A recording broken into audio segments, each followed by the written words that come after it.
صورتحال چې یو حساس وخت دی. امن معاهده نه بعد د صورتحال د حکومت ریټ چیلنج کول یا د حکومت خپل ریټ بحاله کې اوس پورې ناکامي هغه د پاره مو بحثیت قوم پرا یو وخت ویر کړو ډېر انتهایی ذمہ دارانه طریقې سره مو د حالات کسو قومي سطح باندې اسلام آباد سوره مو موجوده پارلیمنټریان قومي مشران ایکس پارلیمنټریان مو اسلام آباد سوره یوت هغه سره ذمہ دارانو سره او کورمه کې هم انجمن به باندې قومي مشرانو سره 50 رکنی او سوره التا سټیک هولډرز یو سره مشاورات او بیا اداره نه پرامن طریقې سره ختمول د خبرې دلیل ده چې د ریاست ریټ چیلنج نه کړي او نه غوړو د ریاست ریټ چیلنج کو چې تا د ریاست ریټ چیلنج شوی دی یا چوک چیلنج کوي په کار د ریاست خپل ریټ هر صورت بحال کی پرامن طریقې سره د روډونه بحال کی او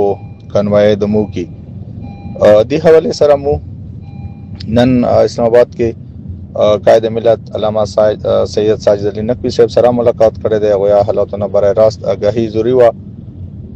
ان شاء الله نور مکم قائدین دی او سره به مو ملاقاتونه کو او جی سی 9 ډیو سره امید ان شاء الله سبا مو ملاقات وشي دی حواله سره زغپل قوم ته دی مو کې باندې لوور کورم کې چې تلګ ډیر معمولی اکادو کا فایر یا واقعیا یا فایرینګ شوه دی یا چوک به کوشش کوي چالت حالات خراب کی او د جنگ ماحول جوړ کی یا مشکلات پیدا کی زغپل قوم ټولو ذمہ دارانو لوور کورم کوم مقام ده علیزای قوم ضلع چردیوال کوم مشران دیالتا یا بار کورم کوم ذمہ داران دي ټولو ته دا پیغام ورکوم چې هیڅ قسم ته د حالاتو خرابولې چوک کوشش ونه کی خپل لکه کې انتهایی پرامن طریقې سره کینوي ان شاء الله مو کوشش کوو چې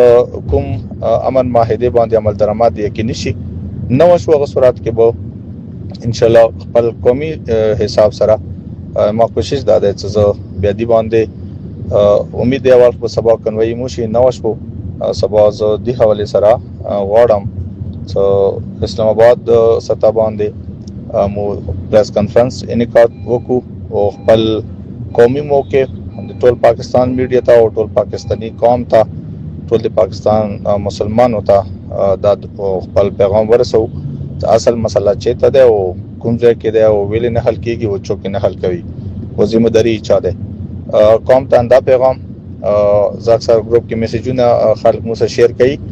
انتهایی پرامن هیڅ قسم ته اپراتپری چوک جوړ نه کوي لکه یو مهذب قوم حیثیت سره مو یو منظمه درنا او یو احتجاج ریکارډ کو